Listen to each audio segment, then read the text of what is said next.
This is a delicious evening when the whole body is one sense and imbibes delight through every pore.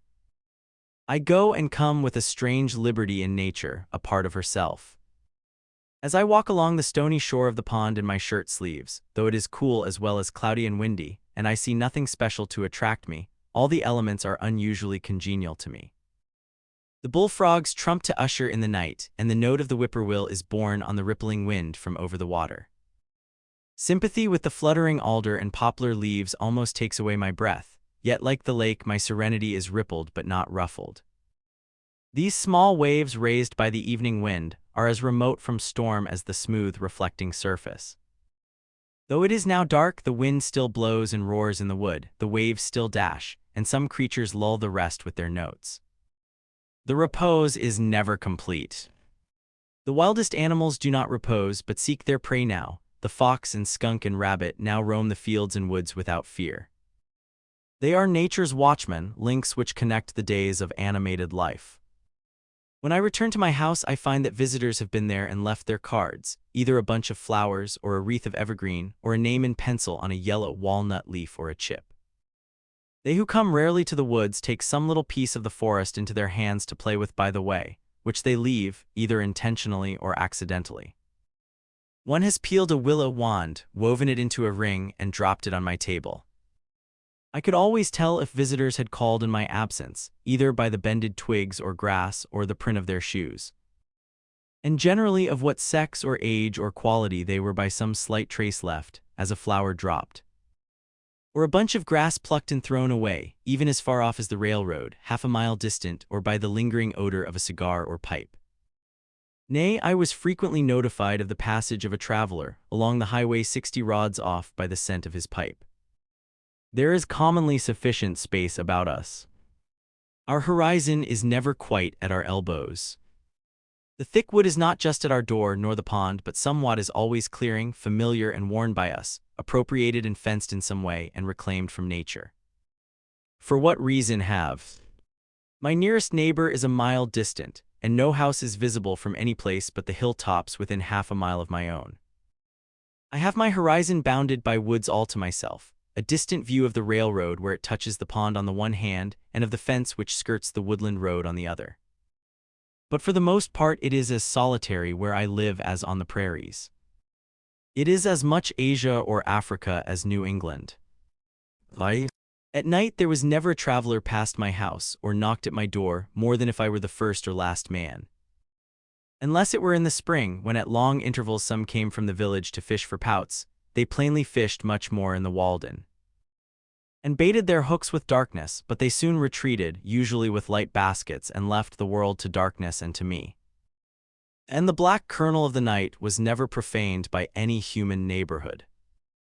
I believe that men are generally still a little afraid of the dark, though the witches are all hung, and yet I experience sometimes that the most sweet and tender, the most innocent and encouraging society may be found in any natural object, even for the poor misanthrope and most melancholy man. There can be no very black melancholy to him who lives in the midst of nature and has his senses still. There was never yet such a storm, but it was Aeolian music to a healthy and innocent ear. Nothing can rightly compel a simple and brave man to a vulgar sadness. While I enjoy the friendship of the seasons, I trust that nothing can make life a burden to me. The gentle rain which waters my beans and keeps me in the house today is not drear and melancholy, but good for me too. Though it prevents my hoeing them, it is of far more worth than my hoeing. If it should continue so long as to cause the seeds to rot in the ground and destroy the potatoes in the lowlands, it would still be good for the grass on the uplands, and being good for the grass, it would be good for me. Sometimes, when I compare myself with other men, it seems as if I were more favored by the gods than they. Beyond any deserts that I am conscious of, as if I had a warrant and surety at their hands which my fellows have not, and were especially guided and guarded. I do not flatter myself, but if it be possible they flatter me. I have never felt lonesome or in the least oppressed by a sense of solitude, but once, and that was a few weeks after I came to the woods, when for an hour I doubted if the near neighborhood of man was not essential to a serene and healthy life. To be alone was something unpleasant. In the midst of a gentle rain while these thoughts prevailed, I was suddenly sensible of such sweet and beneficent society in nature. In the very pattering of the drops and in every sound and sight around my house, an infinite and unaccountable friendliness all at once like an atmosphere sustaining me. As made the fancied advantages of human neighborhood insignificant, and I have never thought of them since. Every little pine needle expanded and swelled with sympathy and befriended me. I was so distinctly made aware of the presence of something kindred to me, even in scenes which we are accustomed to call wild and dreary. And also that the nearest of blood to me and humanist was not a person nor a villager, that I thought no place could ever be strange to me again. Mourning untimely consumes the sad, few are their days in the land of the living, beautiful daughter of Toscar. Some of my pleasantest hours were during the long rainstorms in the spring or fall, which confined me to the house for the afternoon as well as the forenoon. Soothed by their ceaseless roar and pelting, when an early twilight ushered in a long evening in which many thoughts had time to take root and unfold themselves. In those driving northeast rains which tried the village houses so, when the maids stood ready with mop and pail in front entries to keep the deluge out, I sat behind my door in my little house, which was all entry, and thoroughly enjoyed its protection. In one heavy thunder shower the lightning struck a large pitch pine across the pond, making a very conspicuous and perfectly regular spiral groove from top to bottom. An inch or more deep and 4 or 5 inches wide, as you would groove a walking stick. I passed it again the other day and was struck with awe on looking up and beholding that mark, now more distinct than ever, where a terrific and resistless bolt came down out of the harmless sky 8 years ago. Men frequently say to me, I should think you would feel lonesome down there and want to be nearer to folks, rainy and snowy days and nights especially. I am tempted to reply to such, this whole earth which we inhabit is but a point in space. How far apart, think you, dwell the two most distant inhabitants of yonder star, the breadth of whose disk cannot be appreciated by our instruments? Why should I feel lonely? Is not our planet in the Milky Way?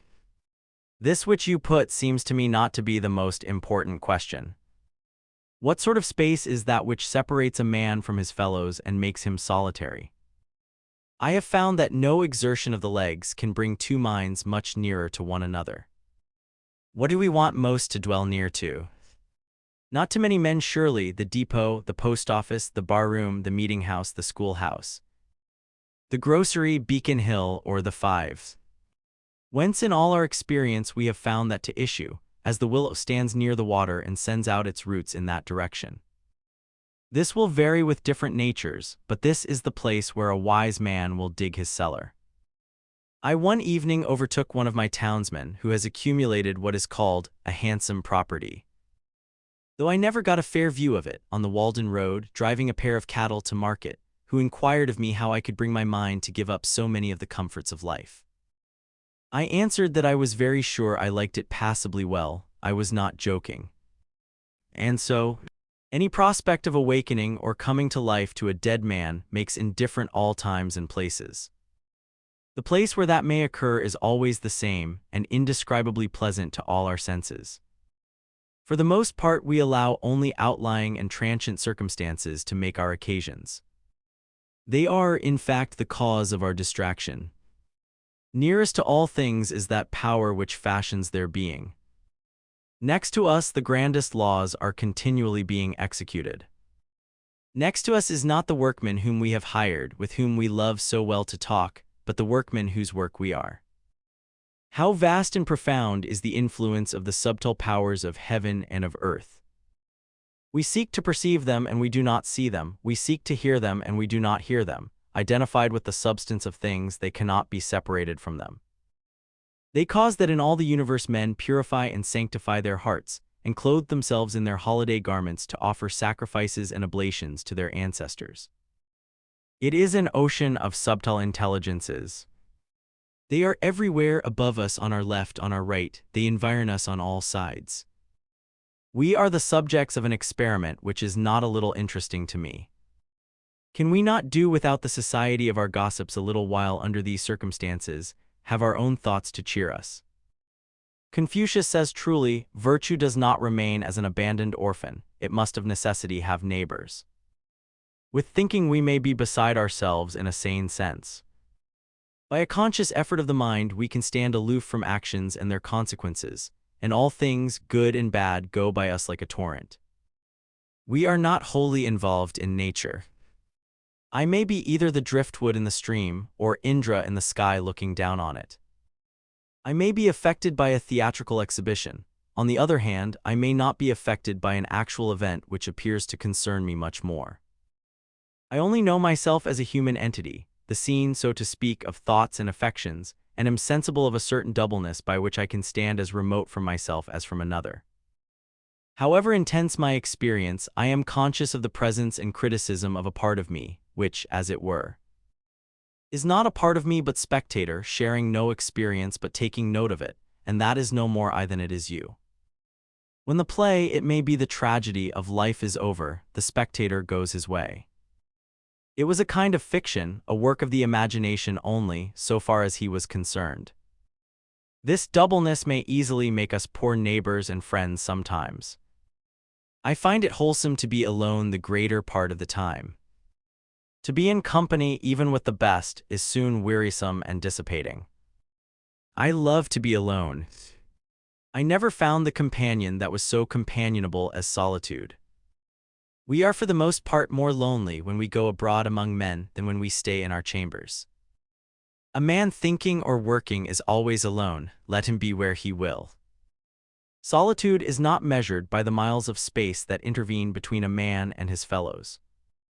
The really diligent student in one of the crowded hives of Cambridge College is as solitary as a dervish in the desert. The farmer can work alone in the field or the woods all day, hoeing or chopping, and not feel lonesome, because he is employed, but when he comes home at night he cannot sit down in a room alone at the mercy of his thoughts, but must be where he can see the folks and recreate, and as he thinks remunerate himself for his day's solitude. And hence he wonders how the student can sit alone in the house all night, and most of the day without ennui and the blues. But he does not realize that the student, though in the house, is still at work in his field, and chopping in his woods, as the farmer in his, and in turn seeks the same recreation and society that the latter does, though it may be a more condensed form of it. Society is commonly too cheap. We meet at very short intervals, not having had time to acquire any new value for each other. We meet at meals 3 times a day, and give each other a new taste of that old musty cheese that we are. We have had to agree on a certain set of rules called etiquette and politeness, to make this frequent meeting tolerable, and that we need not come to open war. We meet at the post office and at the sociable and about the fireside every night, and stumble over one another, and I think that we thus lose some respect for one another. Certainly less frequency would suffice for all important and hearty communications. Consider the girls in a factory, never alone, hardly in their dreams. It would be better if there were but one inhabitant to a square mile, as where I live. The value of a man is not in his skin, that we should touch him. I have heard of a man lost in the woods and dying of famine and exhaustion at the foot of a tree, whose loneliness was relieved by the grotesque visions with which, owing to bodily weakness, his diseased imagination surrounded him, and which he believed to be real. So also, owing to bodily and mental health and strength, we may be continually cheered by a like but more normal and natural society, and come to know that we are never alone. I have a great deal of company in my house, especially in the morning when nobody calls. Let me suggest a few comparisons, that someone may convey an idea of my situation. I am no more lonely than the loon in the pond that laughs so loud, or than Walden Pond itself. What company has that lonely lake, I pray? And yet it has not the blue devils but the blue angels in it, in the azure tint of its waters. The sun is alone except in thick weather, when there sometimes appear to be 2, but one is a mock sun. God is alone, but the devil, he is far from being alone. He sees a great deal of company, he is legion. I am no more lonely than a single mullen or dandelion in a pasture, or a bean leaf or sorrel or a horsefly or a bumblebee. I am no more lonely than the millbrook, or a weathercock, or the north star, or the south wind, or an April shower, or a January thaw, or the first spider in a new house. I have occasional visits in the long winter evenings, when the snow falls fast and the wind howls in the wood. From an old settler and original proprietor who is reported to have dug Walden Pond and stoned it, and fringed it with pine woods, who tells me stories of old time and of new eternity, and between us we manage to pass a cheerful evening with social mirth and pleasant views of things. Even without apples or cider, a most wise and humorous friend whom I love much, who keeps himself more secret than ever did Goff or Wally. And though he is thought to be dead, none can show where he is buried. An elderly dame, too, dwells in my neighborhood, invisible to most persons, in whose odorous herb garden I love to stroll sometimes, gathering simples and listening to her fables, for she has a genius of unequaled fertility, and her memory runs back farther than mythology. And she can tell me the original of every fable, and on what fact everyone is founded, for the incidents occurred when she was young. A ruddy and lusty old dame who delights in all weathers and seasons, and is likely to outlive all her children yet. The indescribable innocence and beneficence of nature, of sun and wind and rain, of summer and winter, such health, such cheer they afford forever. And such sympathy have they ever with our race, that all. And the winds would sigh humanely, and the clouds rain tears, and the woods shed their leaves and put on mourning in midsummer. If any man should ever for a just cause grieve, shall I not have intelligence with the earths? Am I not partly leaves and vegetable mold myself? What is the pill which will keep us well, serene, contented? Not my or thy great-grandfathers, but our great-grandmother Nature's universal, vegetable, botanic medicines, by which she has kept herself young always, outlived so many old pars in her day, and fed her health with their decaying fatness. For my panacea, instead of one of those quack vials of a mixture dipped from Acheron and the Dead Sea, which come out of those long, shallow, black schooner-looking wagons which we sometimes see made to carry bottles, let me have a draught of undiluted morning air. Morning air. If men will not drink of this at the fountainhead of the day, why then, we must even bottle up some and sell it in the shops, for the benefit of those who have lost their subscription ticket to morning time in this world. But remember, it will not keep quite till noonday even in the coolest cellar, but drive out the stopples long ere that and follow westward the steps of Aurora. I am no worshipper of Hygeia, who was the daughter of that old herb doctor, and in the other a cup out of which the serpent sometimes drinks, but rather of Hebe, cup-bearer to Jupiter, who was the daughter of Juno and wild lettuce, and who had the power of restoring gods and men to the vigor of youth. She was probably the only thoroughly sound-conditioned, healthy, and robust young lady that ever walked the globe, and wherever she came it was spring.